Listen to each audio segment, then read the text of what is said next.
श्रीमान् वेङ्कटनाथार्यः कवितार्कीटेसरी वेदान्ताचार्यवर्यो मे सन्निधत्तां सदा हृदि यस्य वाङ्गुरतिपर्यन्ता यतिराजसरस्वती तस्मै वेदान्तगुरवे भूयो भूयो नमो नमः। विशुद्धविज्ञानघनस्वरूपं विज्ञानविश्राणनबद्धदीक्षं दयानिधिं देहभृतां शरण्यं देवं हयग्रीवमहं प्रपद्ये। இன்னைக்கு ஹம்ச சந்தேசத்துல ரெண்டாவது ஆஸ்வாசத்துல 48வது ஸ்லோகத்தினுடைய அர்த்தத்தை பார்க்க போறோம். மொத்தம் 110 ஸ்லோகங்கள். அதுல 108வது ஸ்லோகத்தினுடைய அர்த்தத்தை பார்த்துட்டு இருக்கோம். அற்புதமான ஒரு காவியம். சுவாமி தேசிகனுடைய படைப்புகளில ஒரு முக்கியமான ஒரு ஸ்தானத்தை பெற்றிருக்கிற காவியம் எதுன்னா ஹம்ச சந்தேசம் தான். அதுல ஒன்றும் சந்தேகமே இல்லை. இந்த ஹம்ச சந்தேசத்துல இது வரைக்கும் ராமர் சீதையின் இடத்துல என்ன சமாச்சாரம் சொல்லணும் அப்படின்றத சொன்ன விஷயத்த அந்த சந்தேசத்தை நாம பார்த்தோம். சந்தேசத்தை பார்த்த பிறகு அதுக்கப்புறமா இப்படிப்பட்ட ஒரு உபகாரத்தை நீ மறுக்க மாட்டாய், நீ இயல்பாகவே இரக்க குணம் படைத்தவன். இது ஹம்சத்தை பார்த்து பெருமாள் சொல்ற வார்த்தை, ராமன் சொல்ற வார்த்தை. அவ்வேதத்தே மனசு நிகிதம் சாக்கியம் அவ்வியாஜ பந்தோ பிரத்யாख्यातुம் பிரபவதி நகலு ஆனுசம்சம் தொதீயம். அடப்போய நான் பண்ண மாட்டேன் இந்த காரியத்தெல்லாம் அப்படின்னு நீ ஒரு காலம் உனக்கு சொல்ல மாட்டேன். சில பேராலதான் தயை இல்லாதவாளாலதான் இப்போ என்னால முடியாது, நீ கஷ்டப்பட்டா பட்டுக்கோன்னு எல்லாம் சொல்ற வார்த்தைன்றது இந்த மாதிரி வார்த்தைகளை சொல்ல முடியும். தயை இருக்கிறவா எப்பவும் அந்த வார்த்தையை சொல்லவே மாட்டான். உனக்கு ஆண்டு சம்சம்ன்றது இருந்துருக்க, இது சுவாவம்ன்றது எனக்கு நல்லா தெரியும். இந்த காரியத்தை நீ பண்ணுன்னு நான் கேட்டேன்னாக்கா நீ கண்டிப்பா மாட்டேன்னு சொல்ல மாட்டேன்றதும் எனக்கு தெரியும். இப்படிப்பட்ட மகா விசுவாசத்துக்கு காரணம் என்ன மாதிரி தவிக்கிற சில பேரை நீ சேர்த்து வச்சிருக்க, ஏற்கனவே சேர்த்து வச்சிருக்க, நீ சேர்த்து வச்சிருக்க, உன்னை சேர்ந்தவர்கள்லாம் சேர்த்து வச்சிருக்க, உன்னுடைய ஜாதியெல்லாம் சேர்த்து வச்சிருக்க. ஒரு கால விசேஷத்துல நளனும் தமயந்தியும் ஒருத்தருக்கொத்தர் விரும்பச்சு இந்த நளனுடைய எண்ணம் முழுக்க தமயந்திக்கு போய் சொன்னவன் நீதான், உங்க வம்சத்தை சேர்ந்தவர்கள் தான். ஆகையால உங்க வம்சத்துல இருக்கிறவா யாருக்குமே ஒருத்தர் கஷ்டப்பட்டா அதை வேடிக்கை பார்த்துட்டு இருக்கிறதுக்கு மனசு வராது. இதுக்கு ஒரு பெரிய குணம் வேணும். அதாவது ஒரு பெரிய இந்த தயா குணம் வேணும். அப்படி இருந்தாதான் அது பிறர் கஷ்டப்பட்டு அதை பார்த்துட்டு இருக்கிறதுன்றது இயலாத காரியமாக இருக்கும். தயா குணம் மிக்கவர்களுக்கு அது உங்க வம்சத்துல சேர்ந்தவாளுக்கு தான் அப்படி இருக்கின்றது நல்லா தெரியும். இப்படி ரொம்ப ரொம்ப கஷ்டப்படுறவாளை ரட்சணம் பண்றதுதான் முதல் காரியம்னு பட்சிகள் எல்லாமே இப்படிப்பட்ட ஒரு எண்ணத்தோட தான் இருக்கும். அதுலயும் இக்ஷ்வாகு வம்சத்தை சேர்ந்தவர்களுக்கு ஒரு கஷ்டம் வந்ததுன்னாக்கா அந்த கஷ்டத்தை எந்த பட்சிகளும் பார்த்துட்டே இருக்கார். ஒரு சமயத்துல ஒரு பட்சி, ஜட்டாயுன்ற ஒரு பட்சி, அந்த பட்சி இந்த தினகர வம்சம் சூரிய வம்சத்துல பிறந்த தசரத சக்கரவர்த்தியோட ஒரு நட்புமையோட இருந்திருக்கு. அந்த தசரத சக்கரவர்த்தியினிடத்துல இருந்த ஒரு நட்புனால என்னிடத்துல ஒரு அவ்வியாஜ வாத்சல்யம், காரணமே இல்லாத ஒரு வாத்சல்யம் வருது. ராமர் காட்டுக்கு போறேன், காட்டுக்கு போய் தண்டகாரண்யத்துல அவர் பாட்டுக்கு இவ 3 பேரும் போயிட்டே இருக்கு. அங்கிருந்து ஒரு ராட்சச ரூபமாக ரொம்ப பெரிய ஒரு கழுகு, அந்த கழுகு பின்னாடியே வருது. இவர் வெயில்ல போனாருனாக்கா இந்த வெயில் துளி கூட அவர் மேல படாதபடிக்கு அந்த 2 ரெக்கைகளையும் அப்படி விரிச்சுண்டு, அது பார்த்தா அப்படியே புதுசா அப்படியே ஒரு நிழல்ல அப்படியே காட்டு நடுவுல போற மாதிரி இருந்துட்டு இருக்கு. இப்படி எங்க போனாலும் ராமர் பின்னாடியே வந்துட்டு இருக்கு இந்த கழுகு. இந்த கழுகை பார்த்த உடனே சீதா பிராட்டிக்கு ஒரு சமயத்துல ஒரு திடீர்னு பார்த்த உடனே இப்படி ஒரு ரொம்ப பிரம்மாண்டமா கழுகு இருந்துட்டு இருக்க, எங்களை நம்மளுக்கு வச்சு சாப்பிட்டு போகணுமோன்னு ஒரு பயம் வருது சீதா பிராட்டிக்கு. இது சாப்பிடறதா இருந்தாக்கா பிரதம க்ஷணத்திலேயே பார்த்து லபக்குன்னு சாப்பிட்டு போயிடலாம். அந்த சாப்பிடறதுக்காக இந்த மாதிரி காரியம் பண்றதா இருந்தா பண்ணிருக்கலாம், அப்பவே பண்ணிருக்கலாம். கழுகுனுடைய திருஷ்டின்னு சொல்லுவா. இது பல விஷயங்கள்ல பார்க்கிறோம். இந்த கோழி குஞ்செல்லாம் இந்த கழுகு மாதிரி பட்சிகள் எதுவும் இல்லைன்னு சொல்லிட்டு கோழி என்ன பண்ணோம்னா இந்த குஞ்ச சைரமா அதுக்கு இஷ்டத்துக்கு அங்கங்க சஞ்சரிக்கிறதுக்காக விட்டுடும். இது விட்டுடுத்தோம்னாக்கா அந்த கோழி குஞ்செல்லாம் சஞ்சரிச்சுட்டே இருந்துட்டு இருக்கும். இந்த சஞ்சரிச்சுட்டே இருக்கச்சே ரொம்ப உயரத்துல கழுகு பறக்கும். அவ்வளவு உயரத்துல கழுகு பறந்தா கூட அங்கேருந்து அதுக்கு கண்ணு தெரியும், இவ்வளவு கீழே இந்த கோழி குஞ்சு இருக்குன்றது தெரியும். இந்த கோழி முட்டை நிச்சயமா ஒரு முட்டை போட்டா கூட ஒரு 5-6 முட்டையோ 7 முட்டையோ சேர்ந்த பிற்பாடுதான் அதை அடக்காக்கும். அதுக்கப்புறமா அதுல இருந்து குஞ்சு வரும். அந்த குஞ்சு வந்ததுன்னாக்கா அது கொஞ்ச நாள் வரைக்கும் அந்த கோழி கூண்டுலயே இருந்துட்டு இருக்கும். அப்புறம் அது வெளியில முள்ள சஞ்சரிக்கும். இப்படி மேலேந்து பட்சி வருது பார்த்த உடனே இந்த கோழிக்கு தெரிஞ்சிடும், பட்சி வந்துடுதுன்னு அது ஒரு சம்ஜம் பண்ணும். சம்ஜம் பண்ண உடனே எல்லாம் கிட்ட இதை சுத்தியே தானே போயிட்டு இருக்கோம். இந்த போயிட்டு இருக்கிற குஞ்சுகள்லாம் இது தாய் பட்சி இருக்கும் இல்லையா, கோழி இருக்கா, அது கிட்ட வந்து சேர்ந்துடும். அந்த ரெக்கையால மொத்த குஞ்சையும் மூடிடும்.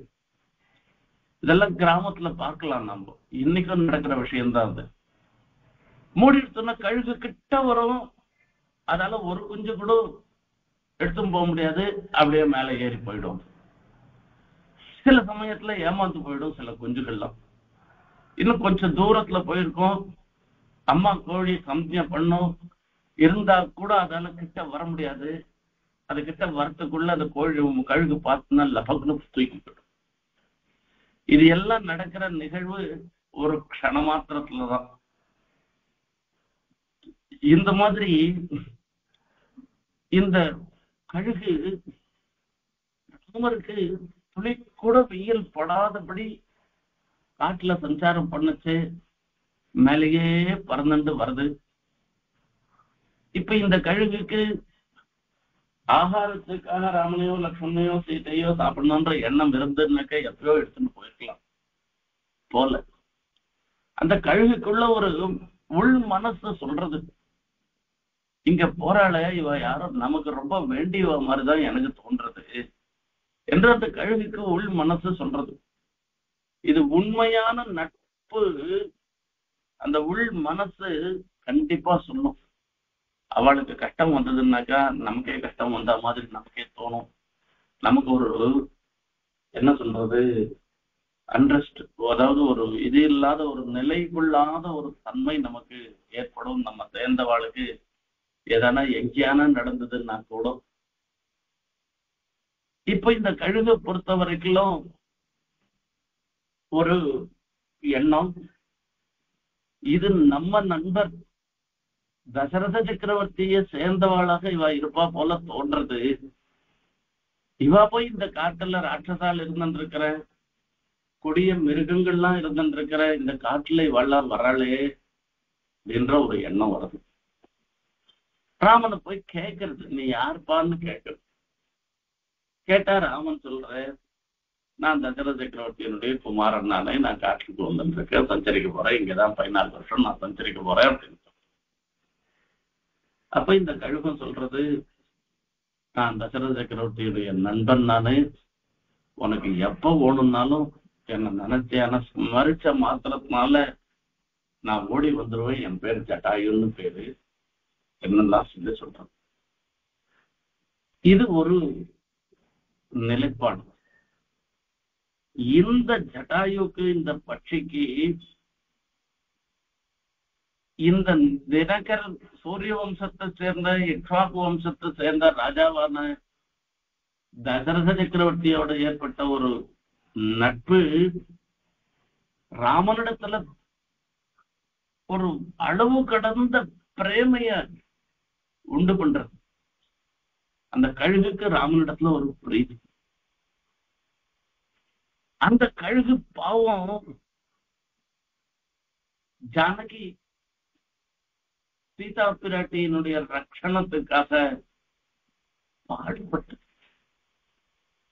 ராவணனுடைய ரதத்தை துவம்சம் பண்ணிச்சு, ராவணனுடைய சாரதிய வதம் பண்ணிச்சு, ராவணன் ஏறி வந்த அந்த கழுதுகள் எல்லாம், அந்த பேரை பூட்டின்னு வந்த அந்த கோவேரி கழுதுகள் எல்லாம் நாசம் பண்ணிச்சு, ராவணனை கீழே தள்ளித்து, அப்படியும் ராவணன் தன் கத்தியால ரக்கைய வெற்றான், ரத்தம் கொட்டுறது. அப்பவும் தன்னுடைய அழகால ராவணனுடைய தலையை கொட்டு கொட்டுறது. அப்படியே தன்னுடைய பிராணம் மொத்தத்தையும் சீதா பிராட்டி பார்த்துட்டு இருக்கான். தனக்காக இப்படி ஒரு காரியம் பண்றது. ராமருக்கும் கழுவுக்கு என்ன சம்பந்தம் இருந்துருக்கு? அப்பாவோட, ராமருடைய அப்பாவோட ஒரு காலத்துல சகாவா இருந்தது. பாம்பும் போச்சு, பாம்படிச்ச கோலும் போச்சுன்னு தசரத சக்கரவர்த்தியும் போயிட்டேன். அந்த தசரத சக்கரவர்த்தியினுடைய நண்பனாக இவர் இருந்தாக்க அந்த ராஜ்யமும் போயிடுச்சு, எல்லாம் போயிடுச்சு. எல்லாத்தையும் இழந்து இந்த காட்டுல அல்லாடின்னு இருக்கிற ராமனுக்கு சகாரம் பண்ணணும்னு, அதுவும் ராமனுடைய மனைவி தசரத சக்கரவர்த்தியினுடைய நாட்டு பெண் என்கிற ஒரு எண்ணத்தினால, ஒரு ரீதியினால, இது ஒரு அவ்வியாஜ வாத்சல்யத்தினால இந்த சீதா பிராட்டிய ரட்சணம் பண்றதுக்காக ஒரு பட்சி முயன்றது. ஆனா அது என்னுடைய போராத காலமா இல்ல அந்த பக்ஷியினுடைய போராத காலமான்னு சொல்ல தெரியல. அதனால முடியாது போயிடுச்சு, பக்லமா ஆயிடுச்சு. அதுக்காக முடியலன்னு சொல்லிட்டு புறமுதுகிட்டோடு வரல. ஜீவகாந்து நீங்க ஒன்றது நான் போய் பார்க்கச்சே குத்துயிரும் கொலையுருமாக்க அங்க இருந்து அப்படியே என்னென்ன சொல்றதுக்காக தான் பிராணனை பிடிச்சிருந்து துடிச்சிருந்தது. நான் போய் பார்த்தேன். போய் பார்த்த உடனே ராமரும் பெரிய காரியம் பண்ணேன். அது ஒரு பட்சி தானே பார்க்கல. அந்த பட்சியினுடைய கழுத்து, அந்த தலையை தூக்கி பார்க்கிற ரக்கையெல்லாம் சிதறி உடந்து விழுந்து கிடக்கிறது. அந்த இடம் இருக்க வாஸ்தவமா ராமாயணத்துல பார்த்தோம்னா கண்ணுல சலம் வரும். அந்த பட்சி, அந்த ஜட்டாயு சீதைக்காக போராடிட்டு குத்துயிரும் கொலையுருமாக எங்க பார்த்தாலும் இங்க சீதை ஓடுறான். ஓடுனா அந்த கனக பிந்துக்கள், அவளுடைய ஆபரணத்துல இருந்துருக்கிற துளி துளியா இருக்கிற தங்கத்தினுடைய பிந்து அங்கங்க செதறி கிடக்கிறது. அங்கங்க ரத்தம் சொட்டாது, அங்கங்க ரத்தமா இருந்தது.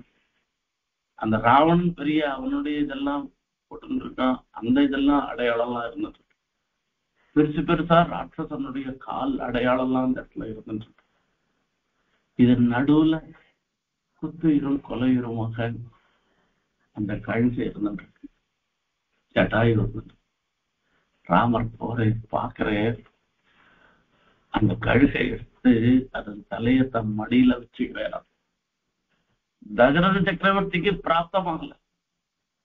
அந்திம தசையில பையனுடைய மடியில தலைய வச்சுட்டு பிராணவியோகம் ஏற்பட்டதுன்னாக்கா அது ரொம்ப விசேஷமாக தர்மசாஸ்திரத்துல சொல்லிருக்கு. அத்தவா புத்திர சந்நிதௌ என்பதாக சொல்றது. காசியில மரணம் விசேஷம், காஞ்சியில ஜனனம் விசேஷம், பெரிய திவ்யதேசங்கள்ல இருந்து நமக்கு ஒரு மரணம் ஏற்பட்டதுன்னா ஒரு விசேஷம், சுக்லபட்சத்துல ஏற்பட்டதுன்னா விசேஷம், திவாவில ஏற்பட்டா விசேஷம், உத்தராயணத்துல ஏற்பட்டா விசேஷம், எல்லா விசேஷம். எல்லாத்த காட்டிலும் ஒரு பெரிய விசேஷம் ஒண்ணு இருந்துருக்கு. அத்தவா புத்திர சந்நிதௌன்னு. இதெல்லாம் கிடைச்சா கிடைக்கட்டும், கிடைக்காட்டா போட்டுண்டா பையன் பக்கத்துல இருந்து பையன் மடியில தலைய வச்சுட்டு நாம பிராணமானாக்க அதை காட்டிலும் விசேஷம் வேற ஒண்ணுமே இல்லைன்னு தர்மசாஸ்திரம் சொல்லிட்டு, தசரத சக்கரவர்த்திக்கு கிடைக்காத ஒரு பாக்கியம் இந்த கழுகுக்கு கிடைச்சிருக்கு. என்ன பெரிய விசேஷம்! அந்த கழுகுக்கு சம்ஸ்காரம் இவர் பண்ற, ராமர் பண்ற. என்னென்னலாம் ஒரு ஆச்சரியம் பாருங்க.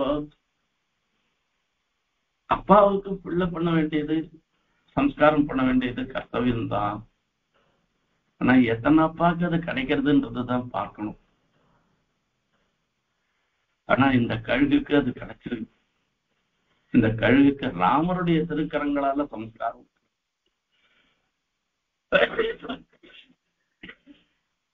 அது மாத்திரம் இல்ல,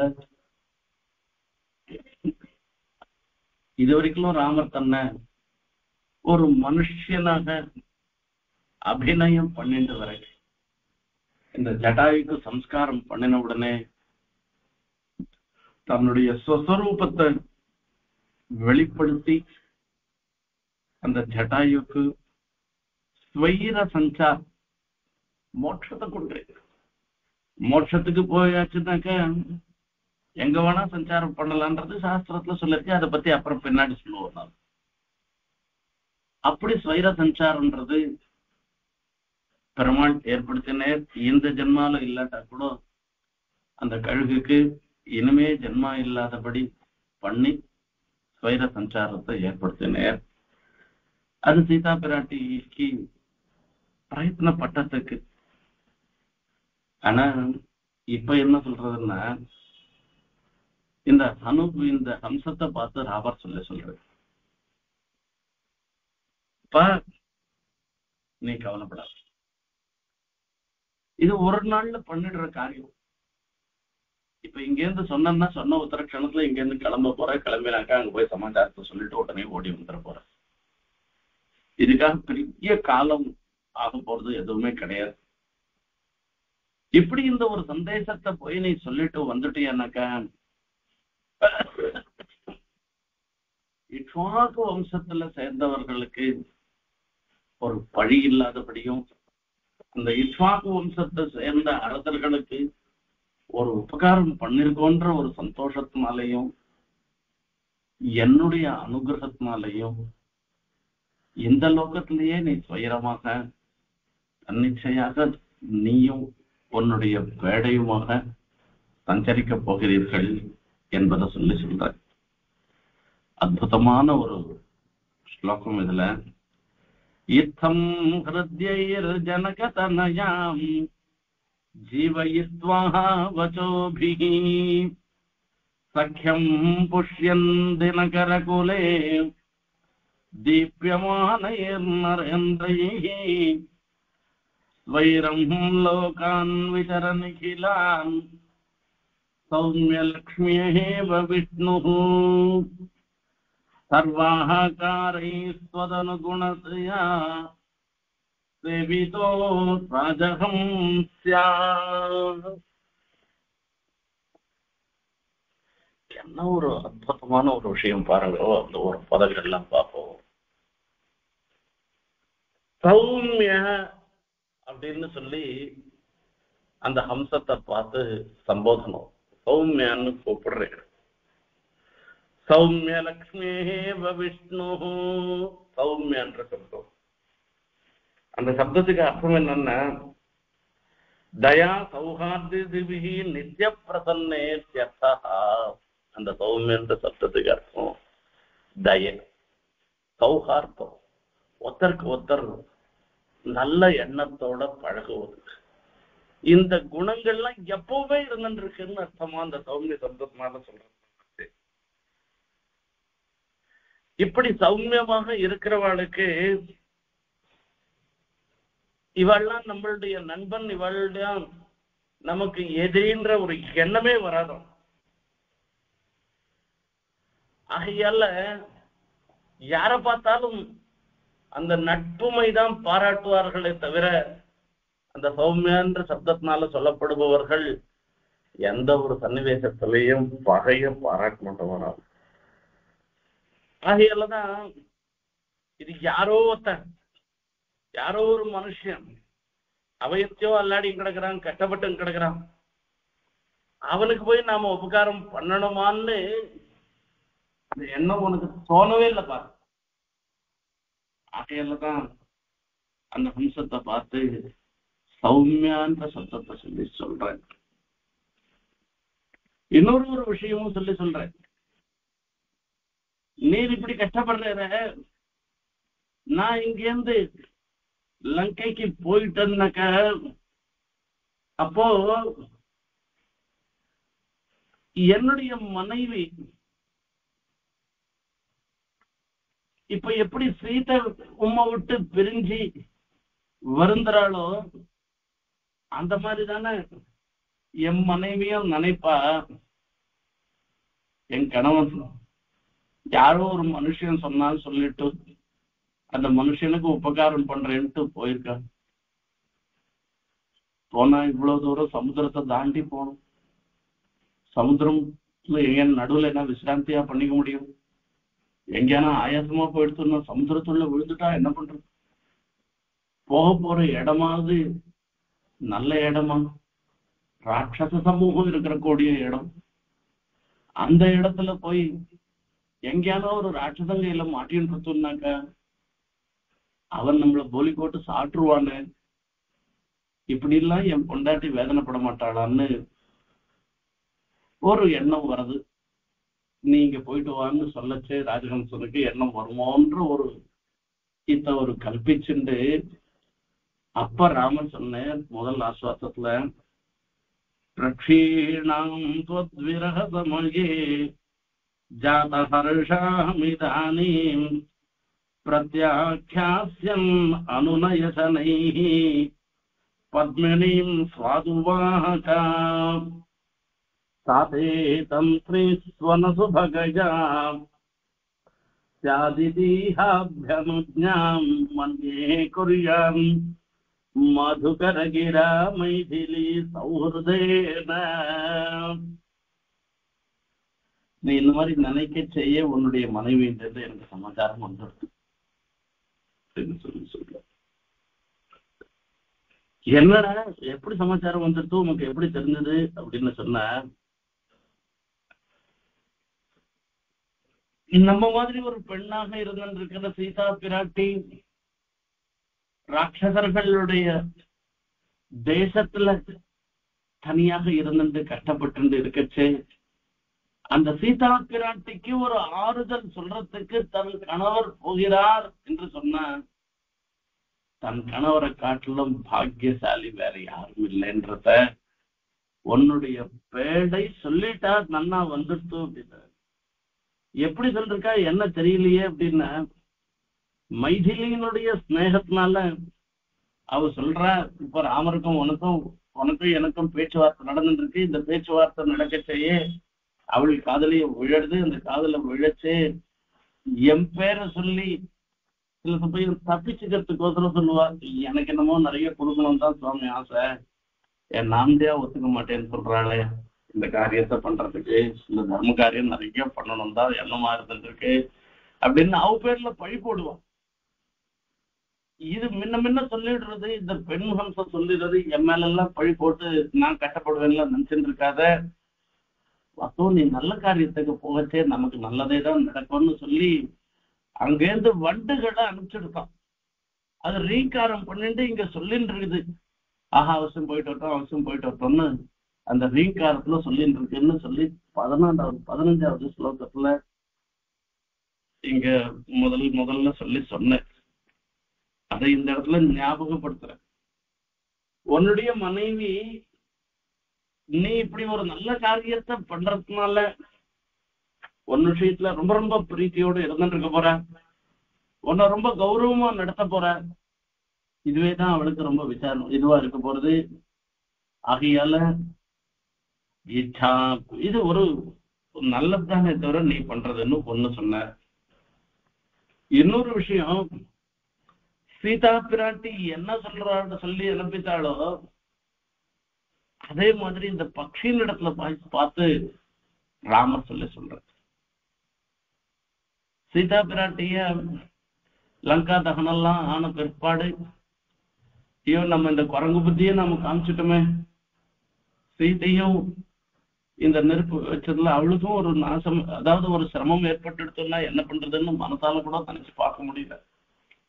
ஹனுமார் கஷ்டப்படுறது, இங்கே பிராணம் விட்டுடலாமா, திருப்பி எனக்கு போகணுமா, இப்படி எல்லாம் நினைக்கிறேன். இப்ப யாரோ ஒரு சமாச்சாரம் சொல்ற, இப்ப லங்க மொத்தம் பத்திட்டு எரியறது, விபீஷணனுடைய வீடும் அசோகவனமும் மாத்திரம் பத்திக்கல, மீதி எல்லாம் எரிஞ்சுட்டு இருக்கு. உடனே ஒரு எண்ணம் வந்துருது, ஓ சீதா பிராட்டியினுடைய அனுகிரகம் தான் நமக்கு இவ்வளவு நாளி இந்த நெருப்போட இருந்துட்டு இருக்கே கூட அந்த நெருப்பனுடைய சுபாவமான சுடுக தெரியாது, அதுவே எனக்கு குளிர்ச்சியா இருந்தது காரணமா இருந்திருக்கு. எதுக்கும் நான் ஒரு வாட்டி போய் கன்ஃபார்ம் பண்ணிட்டு வந்துடுறேன். சீதா பிராட்டி இருக்கிற இடத்துல போய் சேவிச்சுட்டு சீதா பிராட்டியினுடைய அனுகிரகத்தை பெறுகிறேன் ஸ்ரீய திருவடி. அப்ப சீதா பிராட்டி சொல்றா, மறுபடியும் சில அடையாளங்கள் எல்லாம் சொல்லி, வாச்சா தர்மம் அவாப்னகி அப்படின்னு சொல்ற. இந்த வார்த்தையை போய் ராமனிடத்துல சொல்லு, இந்த சந்தேசத்தை, இந்த வார்த்தைய சொல்றது இத ராமர் கேட்கும்படியாக பண்றதுனால இதுவே ஒரு பெரிய தர்மம். இது இந்த தர்மத்தை நீ அனுஷ்டானம் பண்ணி இது ஒரு பெரிய ஒரு க்ஷேமத்தை அடைவாயாகன்னு சொன்ன.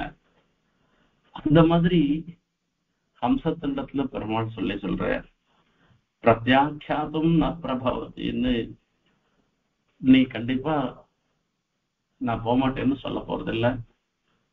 நான் எப்படி சொன்ன பிரகாரம் நீ மொத்தத்தையும் சொல்ல போற. இது மொத்தத்தையும் மனசுல வாங்கிட்டு என்னுடைய எண்ணத்தை அப்படியே பிரதிபலிக்கிற மாதிரி நீ சொல்ல போற. ஆகையால உனக்கு ஒரு விசேஷமான ஒரு நிலை வரப்போறது, இப்படிப்பட்ட ஒரு தர்ம காரியம் பண்ணினதுனால அப்படின்னா. யுத்தம் ஹிருத்யைர் ஜனகதனயாம் ஜீவயித்வா வசோஹி. ஹிருத்யைஹி யுத்தம், இது வரைக்கும் நான் சமாச்சாரம் சொன்னேன். இந்த சமாச்சாரங்களால யுத்தம்னு சொல்றது. ஹிருத்யம் அப்படின்னா மனசுக்கு ரொம்ப பிரியமானதுன்னு அர்த்தம். இருக்கு மனசுக்கு ஒரு பிரியமான ஒரு வார்த்தை என்ன என்று கேட்டா, இந்த வார்த்தைகளால, இந்த சந்தேச வார்த்தைகளால ஜனகதனயாம் ஜீவயித்வா,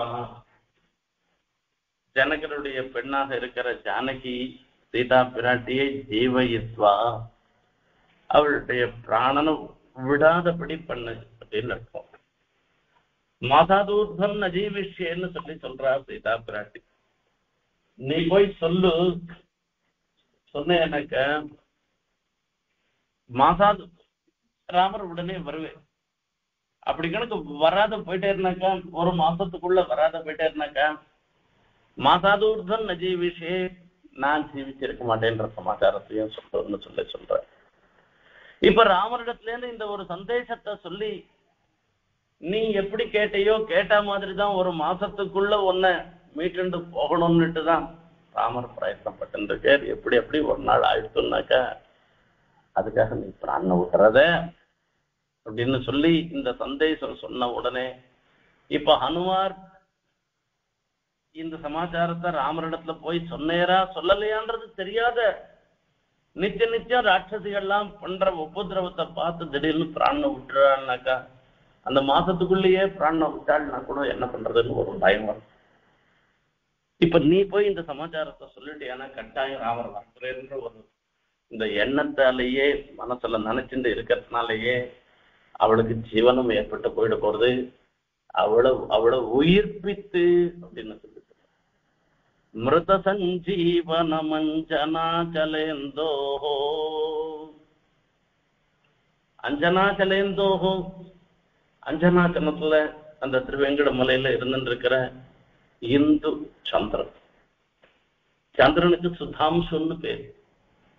சுதாம்சுன்னு சந்திர கிரணங்கள்லாம் அமிர்தம் இருந்திருக்கும். அது அது எல்லாரையும் சந்தோஷப்படுத்துறது, அந்த அமிர்தம் பாகுன்றதுன்னு அர்த்தம். அதெல்லாம் ஒரு சந்தோஷத்தை மாத்திரம்தான் உண்டு பண்ணும். இந்த அஞ்சனாச்சலேந்துவாக இருந்திருக்கிற எம்பெருமான் திருவேங்கடமுடையான் அவருடைய தயை இருக்க என்ன பண்றதுன்னா மிருத சஞ்சீவனம். ஒருத்தன் இல்லாத போயிட்டான்னாக்க அவனுக்கு ஜீவனத்தை கொடுக்கறது. ஜீவனம் சஞ்சீவனம் அப்படின்னு ரெண்டு சொல்றது. ஜீவனம்ன்றது வெறும உயிர்ப்பிக்கிறது. அந்த உயிர்ப்பிக்கிறதுன்னா கோமால இருந்தா கூட உயிரோட தான் இருக்கான்னு அர்த்தம். அது ஒரு விஷயமானா இல்ல. சஞ்சீவனம் ததப்பூர்வம் அதுக்கு முன்ன எப்படி இருந்தானோ அப்படி பண்றது இருக்கு பாருங்க, அதுதான் சஞ்சீவனம். இன்னும் அதை காட்டுல இன்னும் பலிஷ்டனாக பண்றது இருக்கு, அதுதான் சஞ்சீவனம். சீதா பிராட்டியை இத்தனை நாள் பட்ட கஷ்டத்தை நினைக்காதபடி உன்னுடைய சந்தேசம் இருந்துருக்க அவளுக்கு ஒரு சஞ்சீவனமாக இருக்கணும் என்பதாக சொல்லி சொல்ற.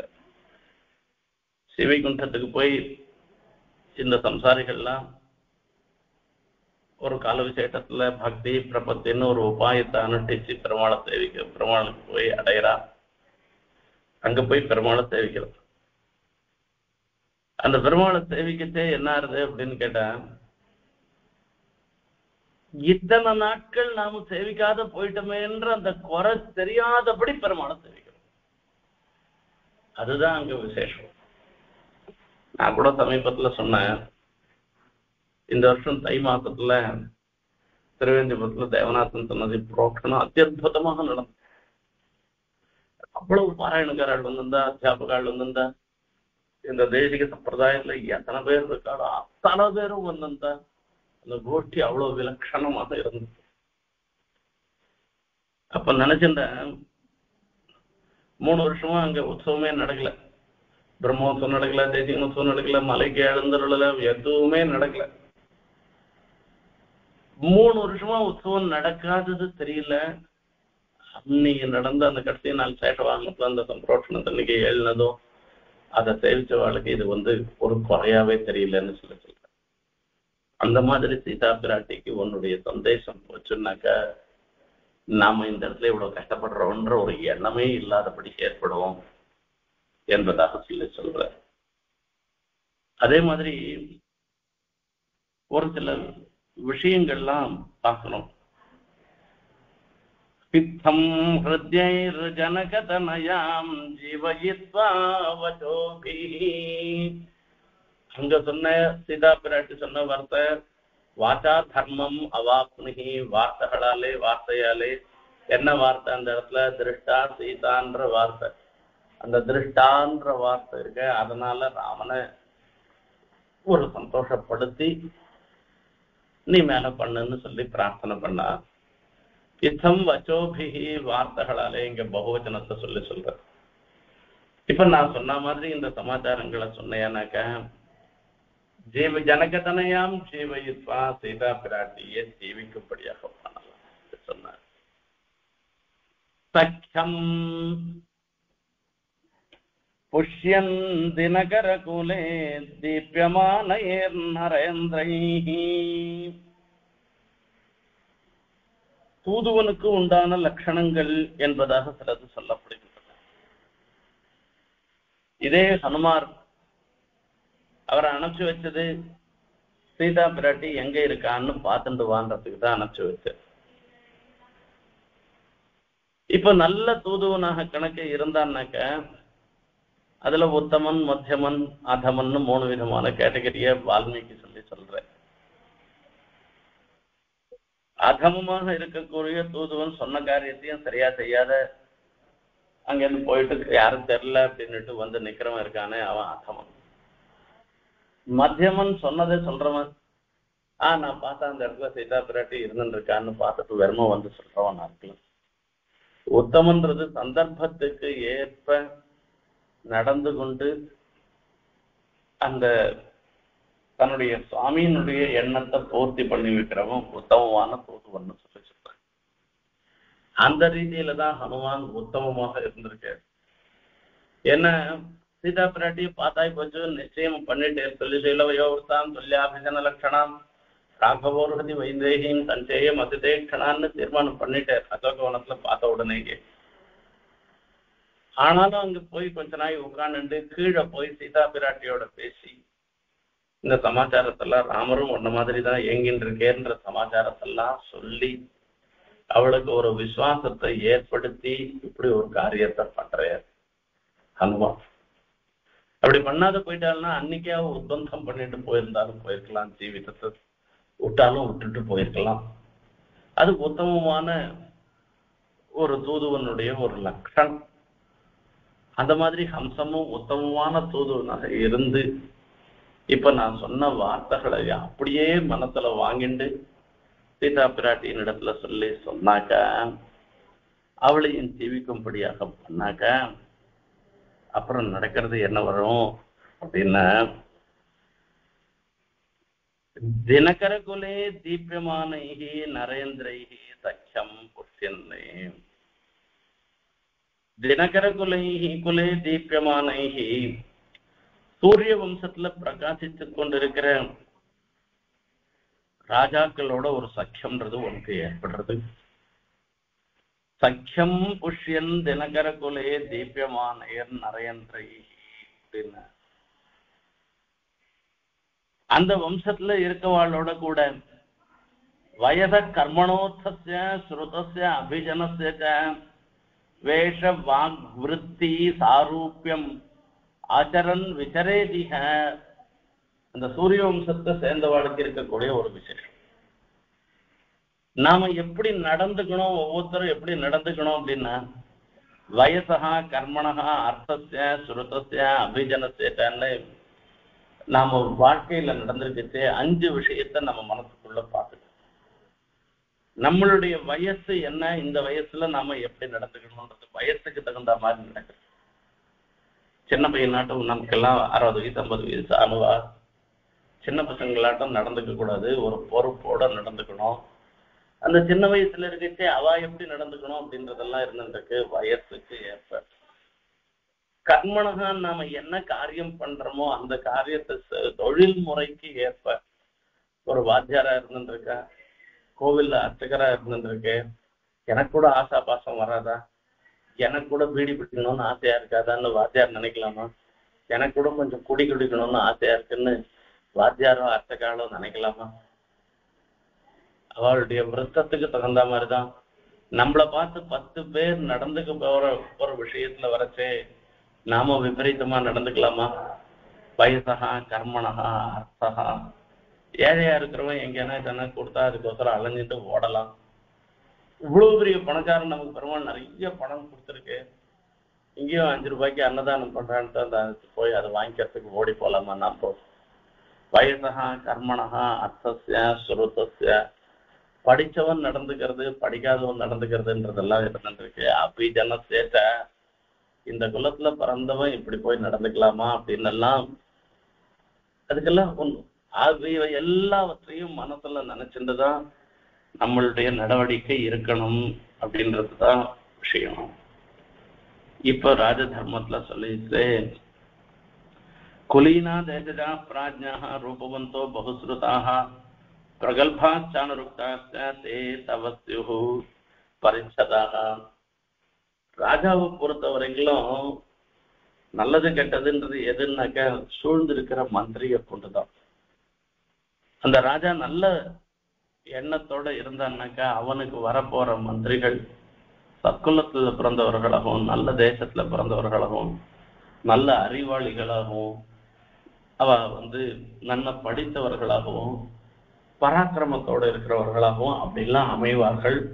அவளுடைய ஒரு சக்கியம். அப்போ அவளுக்கு ராஜாவினுடைய சக்கியம் விசேஷம்.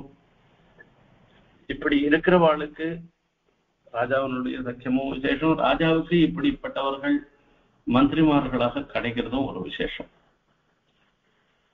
ஏற்கனவே சொல்லியிருக்கேன், இச்சா மாத்ரா ஜெகத பரதாம் சம்விதாதும் க்ஷமாணாம் இக்ஷ்வாகுணாம் பிரகிருதி மகதாம் ஈதிருஷீம் பிரேக்ஷ்ய வேளாம் லக்ஷ்யா லக்ஷ்யே ஜலதி பயசா லப்த சம்ஸ்தாம் திரிகூட்டே லங்காஹ் கந்தும் தவ சமுச்சிதம் ராட்சசீம் ராஜதானீம். 8வது ஸ்லோகத்துல சொல்ற ஒரு விஷயம். உம்மை நம்பி நான் எப்படி போறதுன்னு இந்த ஹம்சன் கேட்கறது. நீ சாதாரண மனுஷன் தானே, அதுவும் ஒரு மனைவியை கூட ரட்சிக்க முடியாத அவ கேட்கறான்னு சொல்லிட்டு எங்க ஓடி போயிட்டு ஐயோ ஏமாந்து போயிட்டனே அப்படின்னு சொல்லிட்டு வந்து நிக்கிறைய. உம்மை நம்பி நான் எங்க இருந்து போறது? நானு நான் என்ன பண்ண முடியும்? அப்போ நீர் என்ன பண்ண முடியும்? ஆகையால என்ன அனுப்புறதுனால என்ன லாபம் இருக்கு அப்படின்னு அம்சம் கேட்குது. அப்போ ராமர் சொல்ற இச்சா மாத்திரா ஜெகத் அபரதா சம்விதாத்தும் க்ஷமாணாம் இக்ஷ்வாகுணாம் பிரகிருதி மகதாம் ஈதிருஷீம் பிரேட்ச வேளாம். என்னை பார்த்து போகாத, எனக்காக இல்லை. இக்ஷ்வாகு வம்சத்தை சேர்ந்தவர்கள் எல்லாருமே இச்சா மாத்திரம் மனசுல நினைச்சால்னா நினைச்ச உடனே இந்த லோகத்தையே அப்படி தனியா கவுத்து போட்டுருவோம். அவ்வளவு பராக்கிரமத்தோட உடையவா, அவ்வளவு தர்மிட்டர்கள். அப்படிப்பட்ட தர்மிட்டர்களாக இருந்திருக்கிற அந்த வம்சத்துல பிறந்த எனக்கு ஒரு துர்தசை வந்திருக்கு. இந்த துர்தசையில இவனுக்கு நீ உபகாரம் பண்ணணும்னு நீ நினைச்சியானாக்கா இது உனக்கு பெரிய ஸ்ரேயஸை உண்டு பண்ணும். ஆனந்தார் சாக்கிறேன். அமரியாதா க்ஷுத்ரஹா சலமதி அசூயா பிரசவ பூ. தன்னிடத்துல என்னென்ன தீய குணங்கள் இருக்கோ அது எல்லாத்தையும் வரிசையா சொல்லி சொல்றது. அதோத பாபாத்மா, நான் ரொம்ப ரொம்ப கீழே இருக்கிறவன், நான் இருக்கிற பாபாத்மாவாக நான். ஆனா கூட எனக்காக என்ன ரட்சணம் பண்ணோம்னு நினைச்சு பார்த்தேன். எந்த மூலையில பார்த்தாலும் ஒரு குணம் கூட தெரியாது. இவனுக்கு எப்படி ரட்சணம் பண்றதுன்னு யோசனை பண்றது வாஸ்தவம் தான். என்னை பார்த்து ரட்சணம் பண்ண வேண்டாம். பிதாமகம் நோதமுனிம் விலோக்கிய பிரதீதம் அதிருத்தம் சிந்தயித்வா. எங்க தாத்தா நாசம் யோகத்துல எப்ப பார்த்தாலும் பொண்ணையே பார்த்துங்க. ஒன்னிடத்திலேயே சரணாகதி பண்ணினவர், அவருடைய பேரன்றத கொஞ்சம் நினைச்சு பார்த்துப்போம். அதுக்காகவாவது நீ ரட்சணம் பண்ண வேண்டாமா என்ன சொல்லி. அப்ப ராமர் சொல்ற வார்த்தை எனக்காக இல்ல, இக்ஷ்வாகு வம்சத்தவருக்காக என்ன.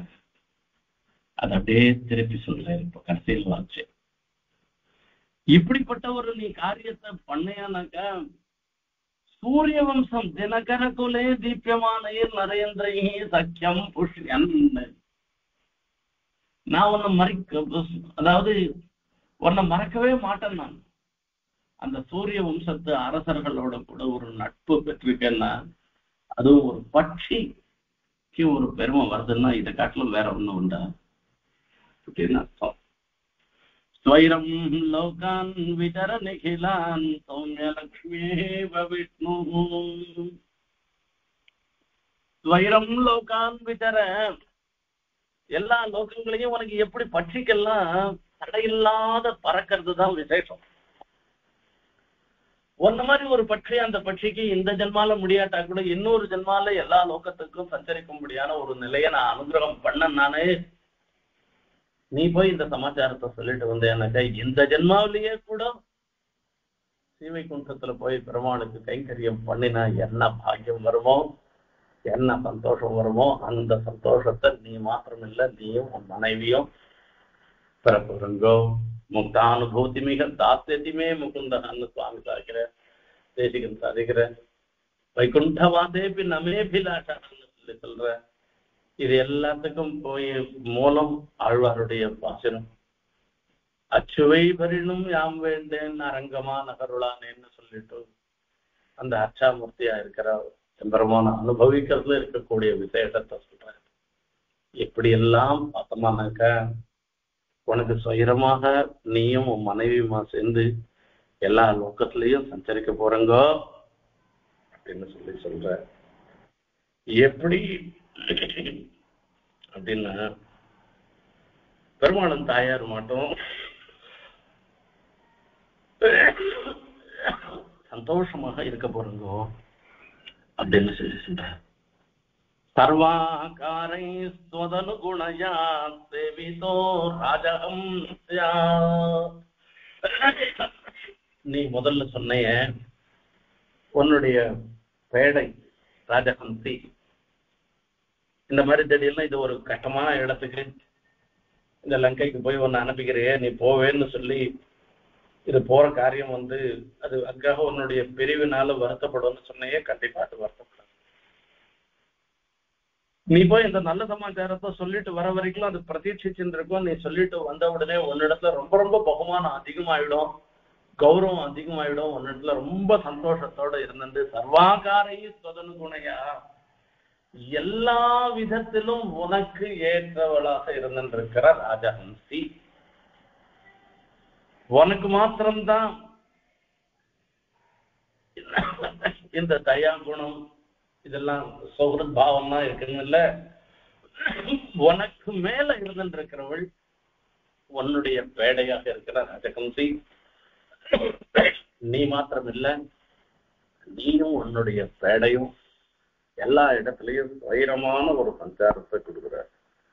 ஏதமானந்தமயமாத்மானம் உபசங்கிரமிய இமான் லோகான் காமான்னி காமரூப்யனு சஞ்சரன்னே. காமான்னி காமரூபி அனுசஞ்சரன்னி, இஷ்டமான ரூபத்தை எடுத்துட்டு எங்க வானாலும் போயிட்டு. அதுதான் இந்த இடத்துல சொல்ற. ஸ்வைரம் லோகான் விசர நிகிலான் சௌமிய லக்ஷ்மியேவ விஷ்ணு. லக்ஷ்மியேவ விஷ்ணு, பெருமாளும் தாயார் மாதிரி நீயும் உன்னுடைய பேடையுமாக சேச்சையா எங்க பார்த்தாலும். தேவதரியங் மனுஷேஷு பொன்னாமா பகவான் ஹரின்னு சொல்லு.